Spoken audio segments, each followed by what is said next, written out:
We do have black and white kingfisher and a different kind of species. It's called brown and blue or black. Yes.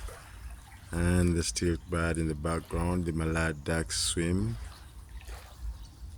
You see the stilt bird right over there.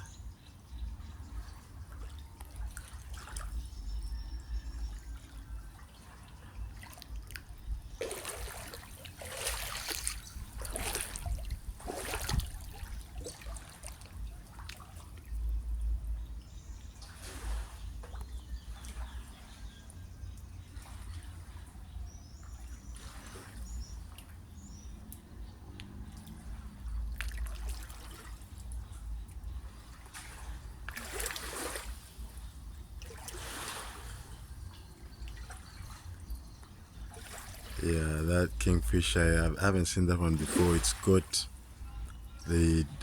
dotted, the wings are dotted, black, the white dots with a black wing.